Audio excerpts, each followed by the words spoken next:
জুয়া খেললে ক্ষতি কি আসলে? যারা জুয়া খেলছে টাকা তো তাদের মাঝেই ঘুরপাক খাচ্ছে।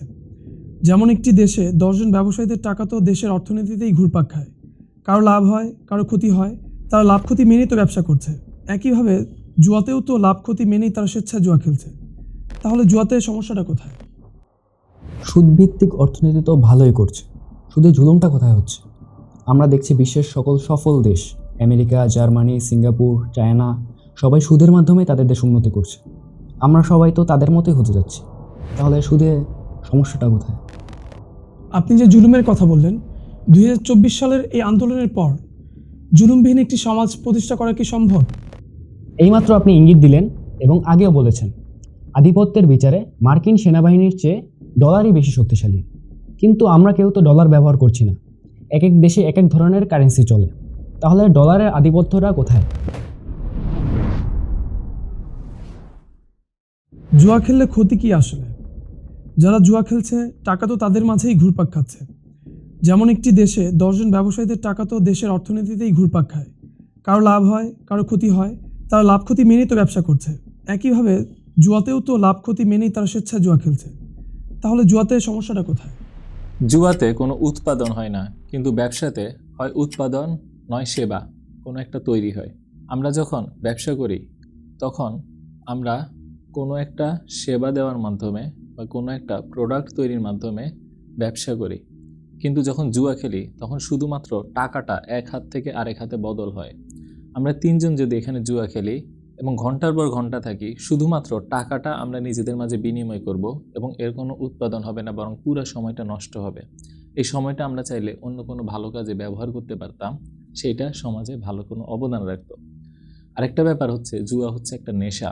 এই নেশাটা ক্ষতিকর, প্রতিটা বস্তুর মতোই ক্ষতিকর, এবং গবেষণায় দেখা গেছে জুয়ার নেশা অত্যন্ত ভয়ঙ্কর একটা নেশা। তার চেয়ে আরও গুরুত্বপূর্ণ ব্যাপার হচ্ছে, আমরা ততক্ষণ পর্যন্ত জুয়া খেলতে পারি যতক্ষণ পর্যন্ত আমাদের পকেটে টাকা আছে। ১০ জন যদি একটা টেবিলে জুয়া খেলা শুরু করে, ১০ জনের মধ্যে যার হাতে টাকা ফুরিয়ে যাবে তাকেই সবার আগে আউট করা হবে, থাকবে ৯ জন। তারপরে যার হাতে টাকা শেষ হবে তাকে খেলা থেকে বের করে দেওয়া হবে। শেষ পর্যন্ত ১০ জনের টাকা একজনের হাতেই যাবে। অর্থাৎ ব্যবসাতে যেমন প্রত্যেকে লাভবান হতে পারে এবং প্রত্যেকে টিকে থাকতে পারে, জুয়াতে সেই সুযোগটা নেই। জুয়াতে সবাইকেই চলে যেতে হবে এবং একজন জয়ী হয়ে সবার টাকাটা সেই নেবে। এখন বলতে পারেন যে ক্যাসিনোর যে জুয়া সেটা কি ভিন্ন কিনা? ক্যাসিনোতে এমনভাবে আমাদের প্রবাবিলিটি দিয়ে ম্যাথের যে অ্যালগোরিদম করা, যে যারা জুয়া খেলবে তার হাত থেকে গড়পড়তা টাকা ক্যাসিনোর মালিকের হাতে যাবেই। এমনভাবে ম্যাথমেটিক্যাল ফর্মুলা দেওয়া যে ক্যাসিনোর মালিক ধনী হতে বাধ্য এবং যারা জুয়া খেলবে গড়ে তারা গরিব হতে বাধ্য। কিন্তু দেখা যায় যে মালিকই হচ্ছে সমাজের ধনীদের অংশ এবং যারা খেলোয়াড় তারা হচ্ছে সাধারণ জনতা। সেই জন্য জুয়ার মাধ্যমে, ক্যাসিনোর মাধ্যমে আম জনতার থেকে টাকা ধীরে ধীরে সমাজের ধনী এবং ক্ষমতাশীলদের হাতে পুঞ্জীভূত হতে থাকে। সব মিলিয়ে জুয়া অর্থনৈতিক একটা জুলুম, যেমন সুদও একটা জুলুম। সুদভিত্তিক অর্থনীতি তো ভালোই করছে, শুধু জুলুমটা কোথায় হচ্ছে? আমরা দেখছি বিশ্বের সকল সফল দেশ আমেরিকা, জার্মানি, সিঙ্গাপুর, চায়না সবাই সুদের মাধ্যমে তাদের দেশ উন্নতি করছে। আমরা সবাই তো তাদের মতোই হতে যাচ্ছি। তাহলে সুদে সমস্যাটা কোথায়? সুদের সবচেয়ে বড় সমস্যা হচ্ছে, সুদ মানুষকে দাসত্বের মধ্যে আবদ্ধ করে। আপনি যখন ওয়েস্টের যেই দেশগুলোর কথা বললেন তাদের জীবনটা দেখেন, তারা ঘর কেনার আগে একটা ঋণ নেয় যাকে বলে মর্গেজ লোন। এটার দায় সে 30 বছর ধরে, 15 বছর ধরে শোধ করে। অর্থাৎ যেই মুহূর্তে আপনি ঋণের উপর বাড়ি কিনেছেন তারপরের 30 বছর আপনি খেটে যেতে বাধ্য, আয় করতে বাধ্য। আপনার জীবনে রেস্ট বলে কিছু নাই। তার আগে আপনি যখন লেখাপড়া করেন, ওয়েস্টে স্টুডেন্ট লোন নেয়, এবং তারা যখন গাড়ি কিনে, তারা যখন কোনো একটা পণ্য কিনে, তখন তারা নেয় কনজিউমার লোন বা ভোগপণ্যের ঋণ। এইভাবে তাদের জীবনের প্রতিটা রন্ধ্রে রন্ধ্রে ঋণে জর্জরিত, এবং তারা এর থেকে বের হতে পারে না। জীবনটা একটা খাঁচার মতন। তার মানে এই না যে একজন ব্যক্তির বাহিরে বাকিরাও ভালো আছে। যদি তাদের সরকারকে দেখেন, এই সকল দেশের সরকার সবচেয়ে বেশি ঋণে জর্জরিত। বাংলাদেশ কিন্তু সবচেয়ে বেশি ঋণে জর্জরিত না। বাংলাদেশের চেয়ে বহুগুণ বেশি ঋণের হার জাপানে, সুইজারল্যান্ডে, আমেরিকাতে, ইংল্যান্ডে, এবং তাদের সরকার প্রতি বছর এত বেশি সুদ দেয় যে তাদের করের হার বাংলাদেশের চেয়ে অনেক বেশি, এবং বলা হয় যে দান করে তার হাত থাকে, যে নেয় তার উপরে। তাদের পুরা সমাজটাতেই যারা ঋণ দিচ্ছে, যে সুদভিত্তিক প্রতিষ্ঠান আছে, তাদেরই মূল নিয়ন্ত্রণ। ব্যক্তি স্বাধীনতা আপনার কাছে মনে হতে পারে সেখানে আরও বেশি, কিন্তু সেখানে যদি ব্যক্তি স্বাধীনতাই বেশি থাকে, সেখানের মানুষ এত প্রতিবাদ করার পরেও তারা কেন গণহত্যা চালিয়ে যাচ্ছে এবং তাদেরকে অস্ত্র দিচ্ছে? আসলে স্বাধীনতা জিনিসটা সেখানে নাই। সেখানে স্বাধীনতাটা সুদভিত্তিক যে সিস্টেম যারা চালায় তাদের হাতে, আর বাকিদের স্বাধীনতা আছে পাপ কাজ করার, কিন্তু ওই সিস্টেমের অ্যাগেনস্টে কথা বলার কিংবা সিস্টেমের বিরোধিতা করার স্বাধীনতা তাদের নাই। হতে পারে তাদের রাস্তা চওড়া, হতে পারে তাদের উঁচু উঁচু টাওয়ার আছে, কিন্তু শুধুমাত্র অবকাঠামোই যদি উন্নয়নের এবং সুখ শান্তির মাত্রা হতো, তাহলে তো রাসূল সাল্লাল্লাহু আলাইহি ওয়াসাল্লামের খেলাফতের চেয়ে আমাদের বর্তমানের বাংলাদেশ আরও অনেক ভালো একটা দেশ।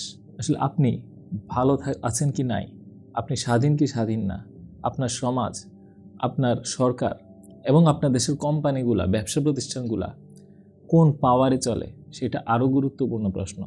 এবং ওয়েস্টে এই সব কিছু নিয়ন্ত্রণ করে সুদভিত্তিক যে অর্গানাইজেশন এবং যে ব্যক্তিগুলা তারা, এবং তাদের ইচ্ছাতেই যুদ্ধ হয়, তাদের ইচ্ছাতেই কর হয়, তাদের ইচ্ছাতেই আইন বদলায়, এবং তাদের ইচ্ছাতেই সমাজের যে পরিবর্তনগুলা সেগুলা নির্ধারিত হয়, আর মানুষ শুধুমাত্র সেটা ফলো করে।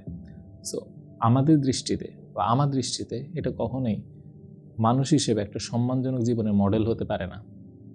কারণ যেখানে মানুষ হিসেবে আমি আমার মতন বাঁচতে পারি, যেখানে আমার ন্যায্যতা আছে এবং যেখানে আমি জুলুম থেকে মুক্তি পাচ্ছি, সেটাই আমার মতে উন্নয়ন এবং সেটাই শান্তির এবং সমৃদ্ধির মাপকাঠি। আপনি যে জুলুমের কথা বললেন, 2024 সালের এই আন্দোলনের পর জুলুমবিহীন একটি সমাজ প্রতিষ্ঠা করা কি সম্ভব? জুলুমকে যদি আমরা নাই চিনি, জুলুম থেকে মুক্তি পাবো কেমনে? ধরা যাক আপনি ডাক্তারের কাছে গেলেন এবং বললেন আমি খুব অসুস্থ। ডাক্তার আপনাকে যত ঔষধ কিংবা যত অপারেশনই করক, যদি অসুখটা না চিনে, সেটা থেকে কি আপনি মুক্তি পাবেন? আমরা দেখেছি কোরআনে সুদকে বলা হয়েছে জুলুম, এবং সুদকে বলা হয়েছে আল্লাহ রাসূলের বিরুদ্ধে যুদ্ধ। এখন আমরা সুদ থেকে মুক্তি পাবো এমন কোনো বয়ান কিন্তু 24-এর পর এখন পর্যন্ত আমি পাইনি। যদি সুদ থেকে আমরা মুক্ত না হতে পারি, তাহলে জুলুম থেকে কিভাবে মুক্ত হব? তার মানে আমাদের সমাজে জুলুম রয়ে যাবে যদি সুদ রয়ে যায়। দ্বিতীয়ত আরেকটা জুলুম হচ্ছে বর্তমানে আমাদের যে কর এবং ভ্যাট ব্যবস্থা। আমরা গরিবের থেকেও কর এবং ভ্যাট নিয়ে রাষ্ট্রের বড় বড় ব্যয় করি, অস্ত্র কিনি এবং সেটা জনগণের বিরুদ্ধে ব্যবহার করি। আরেকটা জুলুম হচ্ছে আমাদের যে বিশ্ব অর্থনীতির ব্যবস্থা। আমাদের দেশের ইকোনমিক পলিসি কেমন হবে, আমরা ডলার ঋণ পাবো কি পাবো না, সেটা নির্ধারণ করে অন্য একটা শক্তি, এবং তারা পৃথিবীর সবচেয়ে বড় গণহত্যা ক্যামেরার সামনে চালানোতে মদত দিয়েছে, এখন পর্যন্ত সেখান থেকে সরে নাই। তার মানে তারা প্রকাশ্য জালেম। যেখানে একটা দেশের নিজস্ব স্বাধীনতা এখনও প্রতিষ্ঠিত হয়নি আন্তর্জাতিকভাবে, যেখানে একটা দেশের সুদ, কর থেকে শুরু করে সকল আইন কানুন এবং ব্যবসা নীতি চলছে এমন একটা নীতিতে যা এই দেশেই তৈরি হয়নি, তাহলে আমরা যত রক্তই দিই না কেন, জুলুম থেকে আমরা মুক্তি পাবো না। প্রথমে আমাদের চিহ্নিত করতে হবে জুলুম কি, এবং কিভাবে লাইসেন্সের মধ্যে দিয়ে এবং বিভিন্ন নিয়ম কানুনের মধ্যে দিয়ে আমাদের সমাজে জুলুম তৈরি হচ্ছে, কিভাবে সুদ জুলুম হিসেবে কাজ করছে, কিভাবে আমাদের কর ব্যবস্থা জুলুম হিসেবে কাজ করছে। এগুলো যখন আমরা চিহ্নিত করতে পারবো এবং এগুলোর বিরুদ্ধে বয়ান তৈরি করব, তার জন্য আন্দোলন করব, তখন আমরা জুলুম থেকে আসলে মুক্তি পাব। বর্তমানে আমরা জুলুম অনুভব করছি, কিন্তু জুলুম বের করে ফেলার, জুলুম থেকে মুক্ত হওয়ার সিস্টেমটা নিয়ে কাজ করছি না। তাই আমি মনে করি জুলুম থেকে আসলে মুক্তি পাচ্ছি না, বরং এটা আবার ফিরে আসছে। এইমাত্র আপনি ইঙ্গিত দিলেন এবং আগেও বলেছেন, আধিপত্যের বিচারে মার্কিন সেনাবাহিনীর চেয়ে ডলারই বেশি শক্তিশালী। কিন্তু আমরা কেউ তো ডলার ব্যবহার করছি না, এক এক দেশে এক এক ধরনের কারেন্সি চলে। তাহলে ডলারের আধিপত্যটা কোথায়? আমরা যেই দেশে যে কারেন্সি ব্যবহার করি না কেন, আমরা যখন আন্তর্জাতিক বাণিজ্য করি সেটা হয় ডলারে, আমরা যখন কিছু বিক্রি করি বিদেশে সেটাও হয় ডলারে, আমরা যখন বিদেশ থেকে কিছু কিনি সেটাও হয় ডলারে। এবং বর্তমান বিশ্বে কোনো দেশই আসলে আন্তর্জাতিক বাণিজ্য থেকে স্বাধীন না। আমরা যেই গার্মেন্টস প্রোডাক্টের জন্য তুলা কিনি সেটা আসে বিদেশ থেকে, এবং আমরা যা বিক্রি করি সেটাও যায় বিদেশে। আমরা যে ইলেকট্রনিক্স ব্যবহার করি সেটাও আসে বিদেশ থেকে। আমাদের যে মিলিটারির অস্ত্রগুলো সেগুলো আসে বিদেশ থেকে। আপনি বলতে পারেন দেশে তো কিছু অস্ত্র তৈরি হয়, কিন্তু সেগুলোর কাঁচামাল, পিতল তৈরির কাঁচামাল, বারুদ তৈরির কাঁচামাল তাও আসে বিদেশ থেকে। শুধু বাংলাদেশ না, পৃথিবীর অন্যান্য দেশের দিকে যদি দেখেন, প্রত্যেকটা দেশ একে অন্যের সাথে নির্ভরশীল। কোনো দেশের আছে তেল, কোনো দেশের আছে খনিজ সম্পদ, কোনো দেশের আছে প্রযুক্তি, কোনো দেশের আছে শ্রম। তার মানে সারা দুনিয়ায় ইন্টারকানেক্টেড একটা আরেকটার সাথে, এবং এই পুরা কানেকশানটা ম্যানেজ করা হয় ডলারের মধ্যে দিয়ে। পৃথিবীর বিভিন্ন দেশের ব্যাংকের অ্যাকাউন্ট আমেরিকার ব্যাংকের মাঝে থাকে, এবং আমেরিকার ব্যাংকের মাঝে অন্য ব্যাংকের এক অ্যাকাউন্ট থেকে আরেক অ্যাকাউন্টে ডলার ট্রান্সফার হয়, এবং সেই অনুযায়ী এক দেশের থেকে আরেক দেশে পণ্য সেবা ট্রান্সফার হয়। সেজন্য আমেরিকা যদি কোনো দেশকে বলে, আচ্ছা তুমি তো অনেক ভালো, আমি তো অনেক খারাপ, আজকে থেকে আমার ডলারটা ধরবা না, সাথে সাথে সেই দেশটা দুনিয়া থেকে বিচ্ছিন্ন হয়ে যেতে থাকে এবং তার সব অর্থনৈতিক কার্যক্রম বন্ধ হয়ে যেতে থাকে। এখন আপনাকে যদি বলে যে আমি সেনাবাহিনী নিয়ে আক্রমণ করব, আপনি বলেন যে আমিও আক্রমণ করব, দেখি কে জয়ী হয়। কিন্তু আপনাকে যদি বলে আমার ডলার সিস্টেম বন্ধ করে দিব, আপনি লড়াই করবেন কি নিয়ে? ডলারের মতন আরেকটি আন্তর্জাতিকভাবে স্বীকৃত কোনো কারেন্সি কি আপনার হাতে আছে বর্তমানে? নেই। সেজন্যই আমরা দেখেছি ভেনেজুয়েলা পৃথিবীর সবচেয়ে তেল সমৃদ্ধ রাষ্ট্র হওয়া সত্ত্বেও তাদের উপর যখন ডলার স্যাংশন দেয় তখন তারা তেল তো বিক্রি করতে পারেই না, বরং অন্য দেশ থেকে পরিশোধিত তেল তাদেরকে কিনতে হয়েছে। আমেরিকা কিন্তু ভেনেজুয়েলায় কোনো সেনাবাহিনী পাঠায়নি, কিন্তু ভেনেজুয়েলা পুরো দেশটা দারিদ্র্যে নিমজ্জিত হয়ে গেছে কোনো রক্তপাত ছাড়াই। এইভাবেই এক একটা দেশকে তারা চাইলে দুনিয়া থেকে বিচ্ছিন্ন করতে পারে, এবং দুনিয়ার কোনো দেশ ডলার উৎপাদন করতে পারে না একমাত্র আমেরিকা ছাড়া। সেজন্য যে ডলার সংকটে পড়ে তাকে আমেরিকা ডলার ছাপিয়ে ঋণও দিতে পারে। যেমন বাংলাদেশে বর্তমানে ডলার সংকট, আমেরিকা এসে বলতে পারে তুমি আমার দেশে মার্কিনপন্থী কিছু আইন কানুন করো, কিছু অফিস করো, কিছু সামাজিক রীতিনীতি করো, আমি তোমাকে ডলার দিব। সেনাবাহিনী এসে যদি এই কথা বলতো, আমরা বলতাম মানি না, যুদ্ধ করব। কিন্তু আমাদের হাতে ডলার নাই, ডলার লাগবে, এবং একমাত্র আমেরিকাই ডলারটা দিতে পারে। তখন সে যখন বলে আমার নীতি বাস্তবায়ন করো, আমি ডলার দিব, তখন সরকার যেই হোক না কেন সে আসলে আমেরিকার সাথে সমঝোতায় চলে যায়।